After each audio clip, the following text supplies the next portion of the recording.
What's up, boys and girls? My name is Jeffery Scott Mitchell, coming to you from the remote location, from a remote location in the ultimate remote location.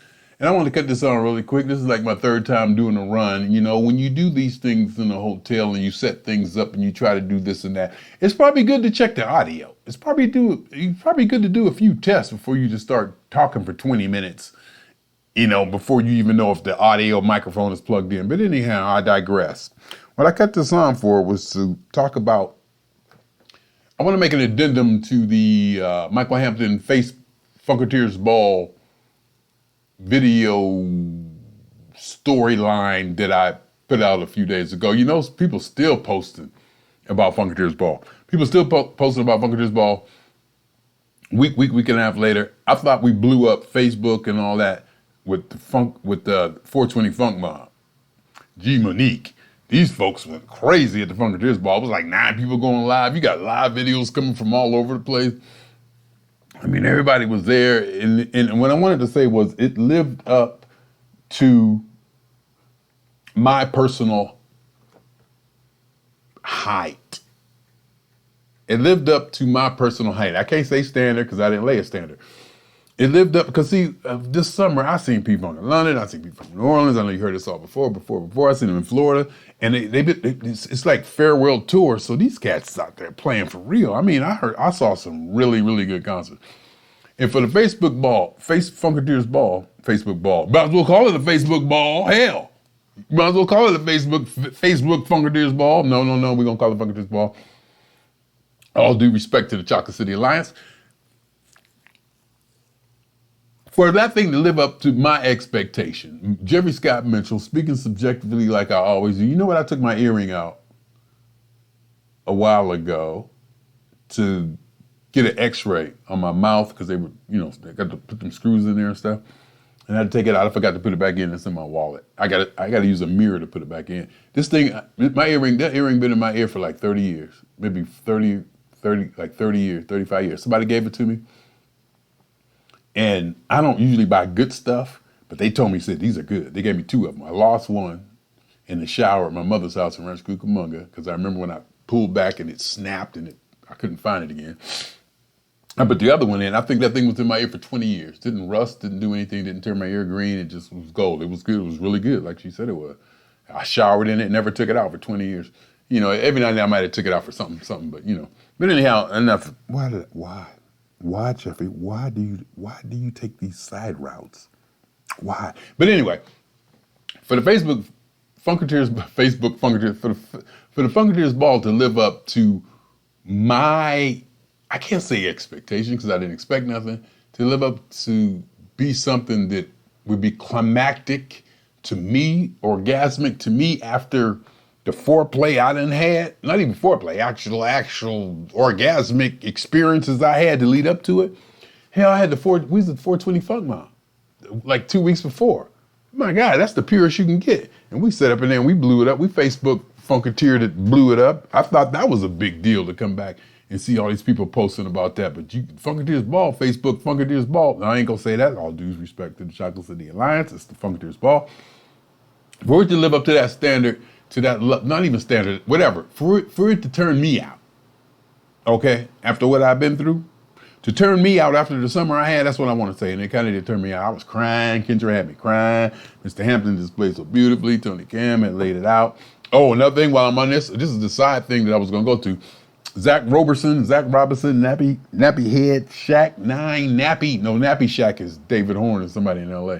One of the first cats I ever hooked up with music-wise who knew, like, had any kind of inside with P-Funk or anything. David Horn, really cool cat. Trulio Disgracious, you know, went down there, we did some recording and stuff. This is way before I knew anything about anything. You know, I was able to hang out with him, but he was a Nappy Shack. This is Nappy Head, I think. Nappy Head, I think it's called Zach Robertson. But anyway, I want to shout him out because he sang the lead on Cosmic Slop. And for me, that's a big deal. You know, all the people who were there, all the people who weren't there, blah, blah, blah, blah, blah. He was the one that they picked to sing the lead on Cosmic Slop. And to me, that's major. And I think I think he tried to sing the lead in Knee Deep. I can't remember. I know in rehearsal he did it. I don't know what happened, if it got, I don't know. I just have to watch the tape. But I think he was the one. So they had him singing lead. And I'm like, go ahead, man. You know, that right there, you deserve a shout out. Let me put that on there. All right, so the Funkateers Ball, living up to, not even expectation, turning me out. Funkateers Ball turning me out after all I've been through this summer. Up, 420 Funk Bomb, had me Garrett Shatter and them, had me crying, Lines, Hampton, Gabe, Mr. Payne, the Durkin guy, whatever his name is, whoever was over there, Greg Thomas, don't let me forget nobody else. Law was there. Hope I didn't forget nobody. But anyway, that pure group, that group is about as pure as you can get. To see them perform and then go to the Funkateers Ball and have it turn me up, just push me farther. And it was the fellowship, it was the people around me, it was everything, blah, blah, blah, blah, blah, blah, blah, blah, blah, blah, because we still posted about it. If you on Facebook, you see us still posting about it because we was there and we turned it out. It started Friday night, and then Saturday, and then Saturday night, and then Sunday, I'm always gone. Sunday, I'm always gone before people even get up. I'm already at my destination most of the time by the time people get up. I used to go to a football game anyway, but I just came back here to Ohio. About that, I said it turned me out already enough times.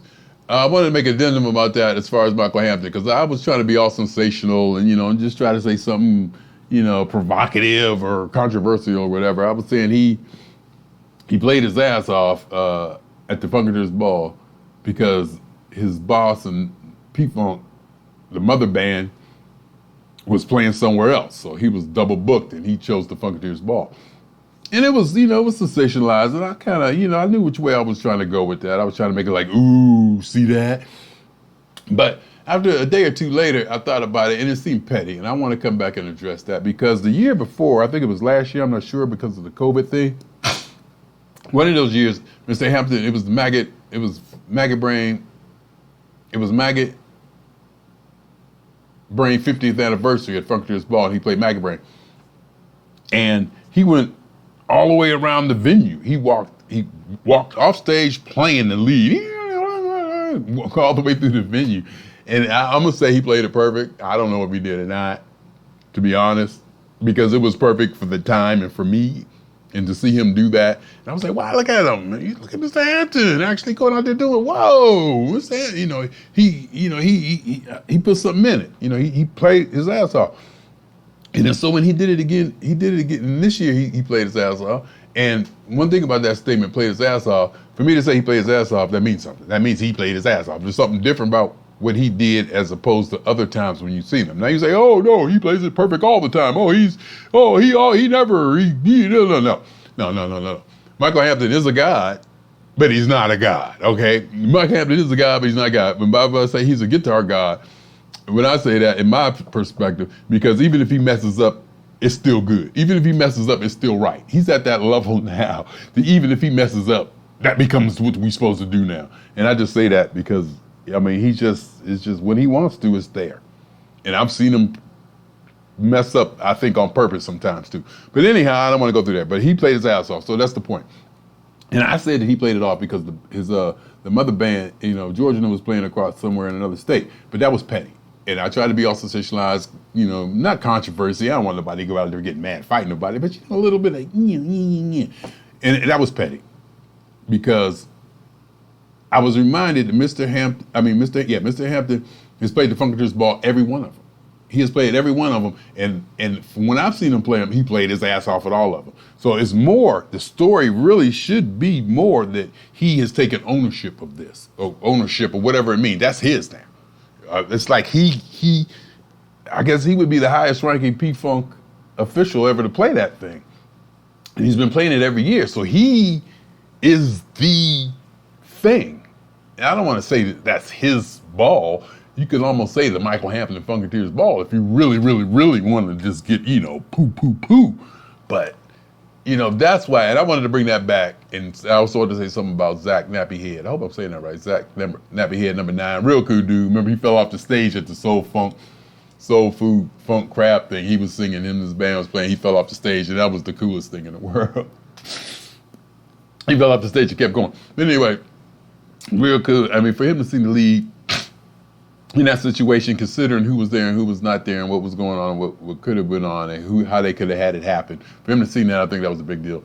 And like I said, for me to say that Michael Hampton played his ass off at the Funkateers Ball because his boss and the mother band was playing somewhere else at that time, it was petty. I can't even. No, I just I got to go back because the real story should be and may be and could be that he's buying into the Funkateer's ball. And when because he told me himself he's played every one of them. I do believe he told me himself he played every one of them. And I looked up at him when he said it. I was like,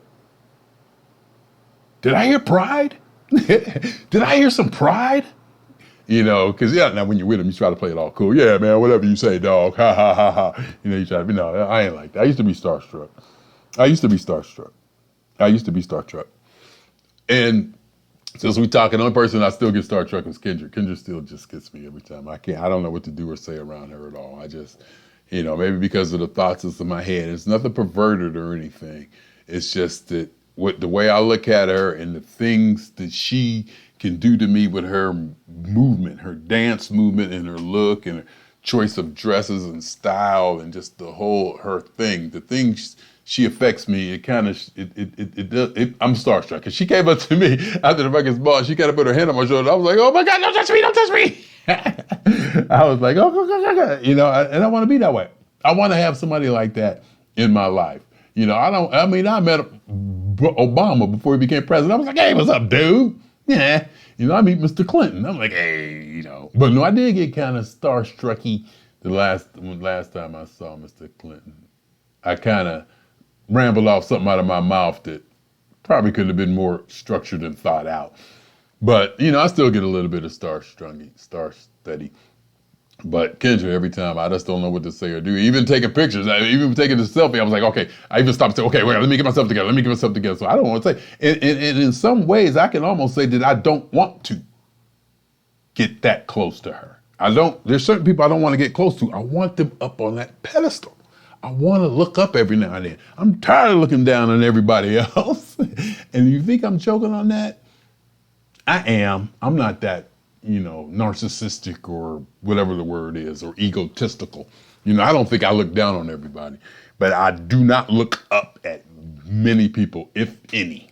And if it really came down to it, I don't really look up to nobody. But there's certain people that I like to place up at an exalted position so that I get goosebumps or get all weird and ooh when I see them and get excited and get tongue-tied and don't know what to do, and Kendra's one of them. Kendra was one of them. I just, for whatever reason, I just look at that girl and, for the way she sang, ever since she sang, we can do this for always. We can do this for always. Way back then. So, so I like to have that. And, but, and then I used to get a little weird. I mean, there was times when I got weird. In fact, the first time I met P-Funk, Mr. Payne I was leaving a concert at the Aladdin. I was leaving their show at the Aladdin in Vegas. I drove up there. This was back in the days where I would drive up. I'd go see them. As the show over, I'm out. I ain't trying to talk to nobody, see nothing. I come from the music. I am about the music. I'm not about the players. I'm not about Mr. Clinton. I'm not about Mr. Curry, Mr. Thomas, blah, blah, blah, blah, blah, Mr. Boyer, name them all, Mr. Treylou, blah, blah, blah. Let me keep going, Mr. Scheider. I was never really about the people. It's about the music and how it was created and played. It's like, I'm a Pittsburgh Steelers fan. I'm not a Ben Roethlisberger fan. I'm not a Najee Harris fan. I am a Pittsburgh Steelers fan. So, and it's all about winning. So when Franco Harrison then retire, I still expect my team to continue, But, so when I was leaving, I just, show was over, so I was leaving. And then Mr. Payne was coming in. I was like, and I knew him. I didn't know him, but I knew his face. I was like, hey. Wasn't you supposed to? He was like, and I guess he just got, dropped off at the cab, and I guess he didn't have his money with him, so I dropped him, I loaned him some money, and he took me backstage. So I remember that, I just gave him 20, and he just walked me back there. I guess he didn't have his wallet or whatever. I don't know what's going on. Maybe he didn't have no money. I don't know what. So I just gave him to him. I was like, what? And he was like, he took me backstage, and I'm standing there. And all the P-Funks are there. And it's been a few years, so and I was wearing my jersey, so I'm pretty sure they had seen me before. And I'm standing there, and they're there, and I didn't know what to say, do. I wanted to get out of there. I didn't want to be there. I don't want to be around there. I don't want to be there. I like my side of the stage for a reason. I can just tear up. I can do my freedom, what I want to do on my side of the stage. Back them, I'm in their world. You know, and no, you're supposed to, oh, you're supposed to be yourself all the time. No, you don't. You go in somebody's house, you act right, okay? So I remember going back there and seeing them, and I was like, I remember that. And then, you know, as things evolved and went on. And the reason I say that, you know, back then, that it was so monumental, because it was back then, they could have said or done something to have hurt my feelings. They could have said or done something that would have really hurt my feelings. It's not that I was fragile, I just didn't know or have a perspective on things that I have now. Understanding that they're regular people just like me. They got to buy toilet paper and put it on the roll just like I do. Before I really met the P-Funkies, I thought, you know, they were like movie star characters. I didn't even think they were real people. I just thought, you know, they had all the money, they did whatever they wanted to, they traveled, they just, you know, just lived the life of a movie star. Boy.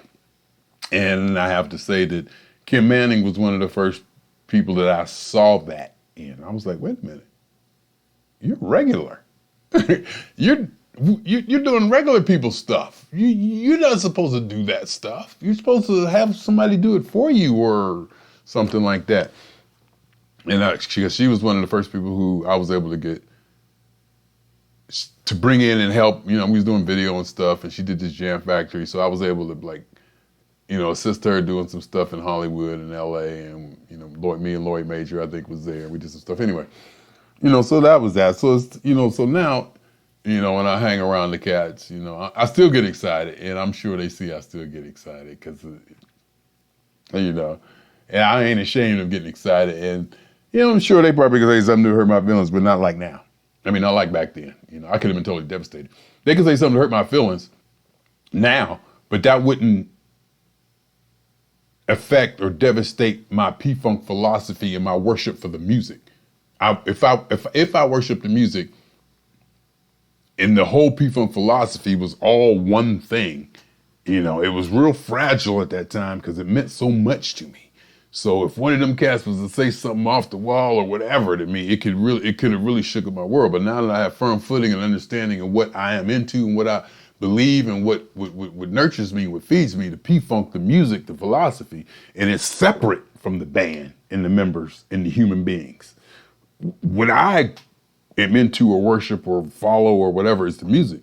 You know, and I love the band members, you know, God knows, because they're funny, some witty. I mean, you know, but anyway, I said all that because I guess because I've been seeing Mr. Hampton. I've been talking about Mr. Hampton so much because I've been seeing him at all these places. We just happen to run into each other at the same time. And then we end up seeing like at the same after parties and stuff, you know, so I'm able to, like, you know, talk to him and stuff. So I had that opportunity, you know, and I tease him, and we just have good things. So that's why I brought that up. And I just wanted to say it was kind of petty for me to say, you know, that he did that, because the real story is Funkateer's ball, you know, that might be his, I don't know, his showcase. I don't know. I'm just talking. See, I'm a reporter. I'm an outside reporter. I am not on the inside. Just because I talked to somebody and I may have some, no, I can't even say I have inside information. I don't want inside information. I don't want it. In fact, there's people I know right now that I could type and ask anything I want. I don't want to know. I don't. Like, oh, is there going to be any more shows? I could ask somebody right now. I don't want to know. I do not want to know. Don't tell me. I don't want to know. I just want to keep going. I want to look up one day and say, ooh, and just get on my travelbooking.com and my carrental.com and, you know, book and fly and Google Flights and do all that. You know, because right now I'm full. I feel good. You can tell. Okay. All right, I completely forgot where I was. I had to take a call. As you saw, I had to take a call. Call came in. I completely forgot where I was or what I was talking about. But that's just basically what I wanted to say. You know, it's been a heck of a summer. It's been like the last maybe year, 6, 8, 9 months. Just running into Mr. Hampton. That's why I talk about him all the time, you know, because he's just there. And we end up in the same places with some of the same people. You know, I mean, other people are there, but they ain't P-Funkies. So I'm going to talk about the P-Funkies because I'm about the P-Funk.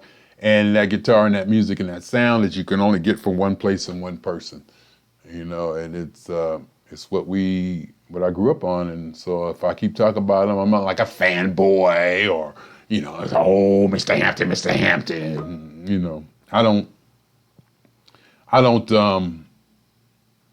don't look at anybody that way. But I did, when he was at the 420 Funk Ball, I wore, why am I talking about this person so much? I'm not even used to talking about a person so much. I'm Jeffrey Scott Mitchell, goddammit. Every time I talk, the first thing you hear out of my mouth is, my name is Jeffrey Scott Mitchell. There's nobody above me, but, it's kind of fun because, the rapport is kind of cool. We hung out and, and I'm kind of bragging a little bit. Come on, I'm hanging out with Kid Funkadelic. I'm going to brag about it. Like I used to brag about when I hung out with Norwood and Lige and them. In fact, I'll say it again. I got a picture at the 420 Funk album. Mr. Norwood Fisher and Mr. Lige Curry, them two's the ones who put me on. Wherever I am now, it's probably because of them two.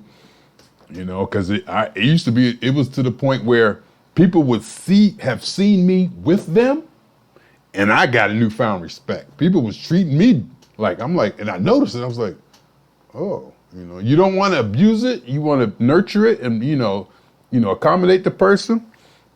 Some people starstruck and they get all, there's a certain way that you, as the star, that you can help the person be at ease. You don't want to make them feel uncomfortable, and I got to do the same thing. People come up to me, be all excited, and I'll be like, you kind of help them and talk them through it, you just kind of, make their landing gentle, and I forget why I said that, because probably somebody did that to me or something. I'm not sure. But anyhow, completely forgot what I was talking about. Completely forgot what I was talking about. That's how good I feel. That's how good I feel. And at the Funkateer's ball, people saying, how you doing? People be asking me how I'm doing. I'm like, look at me. You tell me how I'm doing. People ask me, how you doing, Jeff? I said, look at me. You tell me how I'm doing. If I'm at a show, Tony Cam said, you like it? If you can't look at me and tell if I like it or not, I'm not doing my job. If I'm at a show and you can't look at me and tell if I'm enjoying it or not, I'm not doing my job. That's what I say sometimes about Mr. Clinton. I told him thank you. I'm like, I shouldn't have to tell him thank you. He should already know how I feel about the music, because I've been in his face damn near 200 times, over 200 times, right there. So, things are just good. It's just good. You know what else too? I'm gonna tell you something else that's really scary and weird. I'm gonna tell you, let me see if I can pull this up for you just to be sensationalized or whatever. Oh, and I didn't do this part yet. See, look at this. Y'all didn't see this either. This is me on the other camera. I got other cameras. See, I got other cameras. And that's me on that camera over here. See, that's that camera here. You can't see it, but it's over there. But I couldn't get it I got to get that camera to connect to the Wi-Fi so I can connect OBS to that camera, and I couldn't. So I just hooked up to one camera, just wanted to, just talk anyhow. Because it's been a while since I just talked. Because you see, I'm just talking. I'm just talking.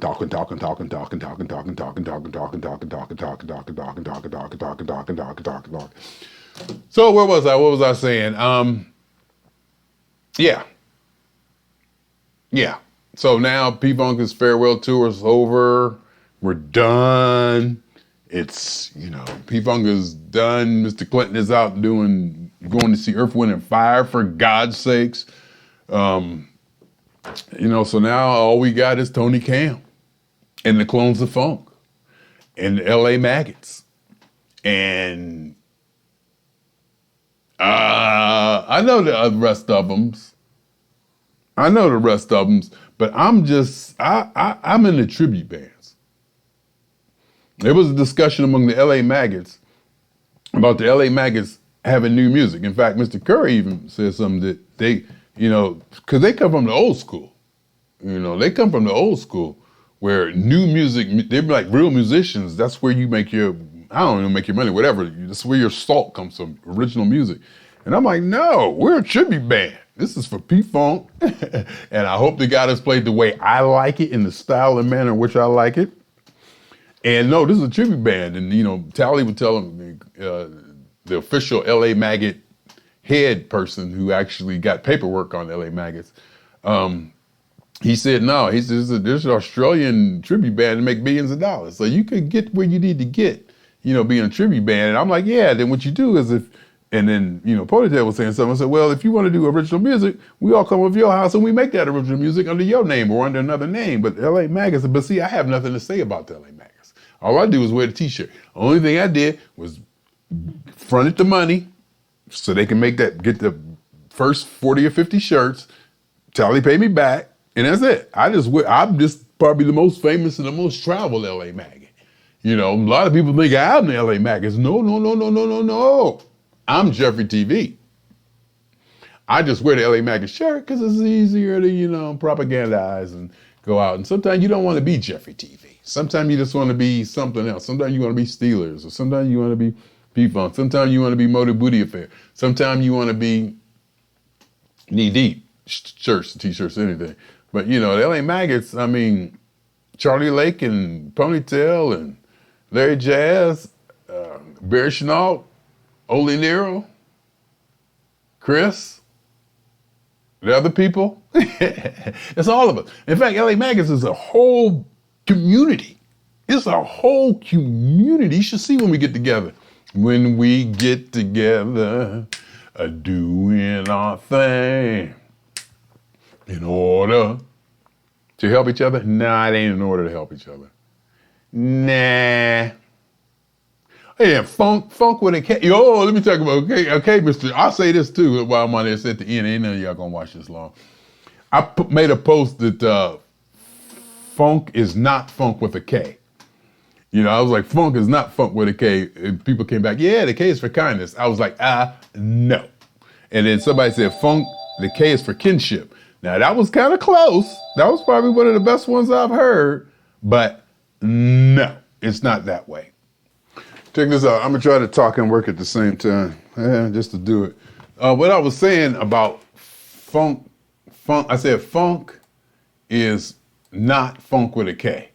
Some people came back, with some ideas. Some were pretty good, blah, blah, blah. But to me, funk is platonic. One of the first person I heard say that was Dim Jones. Dim Jones said that at one of the Funkateers ball. And I was sitting there and he said, funk is fun with a K.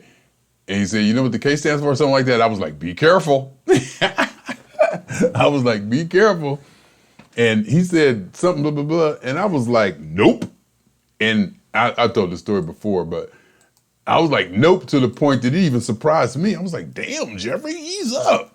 But when it comes to funk, I mean, it's like I say, when I tell y'all, I say it's my music. I really sometimes believe it's my music. And I could be wrong as the day is long, but it don't matter because between these 2 years is what all counts. And so when somebody says something, I'm confident enough to say no. He said funk was something with a K, and he said K was for kindness. And I was like, nope. Somebody said kinship, nope. So I posted that, and Garrett Scheider came back. He has a song called Funk with a K. Funk is funk with a K. He actually got a song named that. And since it was Mr. Garrett Scheider, I was like, oh, I just gotta play it off. I laughed and went, damn. I didn't even attack or defend. Since it was Mr. Scheider, I kind of, gave him the star treatment because, he's doing stuff that I really, really, really, really appreciate. But so I went and listened to the song. Ain't a drop of fun in that damn song. Ain't a drop of fun. So I listened to the song. Am I even in the camera? I'm not even looking. Let me see. Am I even in the camera? So I listened to the song, and it's like not a drop of fun in that song. The chords, the I don't know if the words, the chords, the tone, the nature, the vibe of the song. I don't even think he even say the word fun in the song at all. So I just, I ain't gonna hit him up. I'm gonna say something, me, but that's Mr. Garrett Scheider. So I need something from him. I need something in the long run from him. So I'm gonna be nice to him, flat out. I got my selfish reasons, But I was like, man, ain't a drop of fun in this song. You listen to the song, the tone of it, the nature of it. I don't even think the words, anything. I was like, ain't no fun in this song, but he gets a pass. He gets a pass. People do get passes. I was gonna say that too. Now that I'm in the good spirits, And, I'm just cool with everybody. I'm just in a different vibe as opposed to back in the day when I wasn't getting it, because there wasn't time when I wasn't getting it, and I was angry. I was disgruntled and frustrated, and I was not angry at people, but I just didn't, I just wasn't getting it. So I kind of was a little bit hard on people, but not anymore, because I'm getting it. So some people I do give a pass. I see some stuff out there that the old me would have been, man, blah, blah, blah, blah, man, blah, blah, blah, blah, blah. And I'm like, I ain't even gonna mention it. I ain't even gonna mention it, because I got mine. I'm here. Look at me. I'm here. I'm sitting in Marriott in Boardman, Ohio. Got doggone master suite with high speed internet working from home. Doing what I do in my hometown. And got me a bag of potato chips. Old Bay potato chips over there in a refrigerator full of food. And they got microwaves in these dogs now.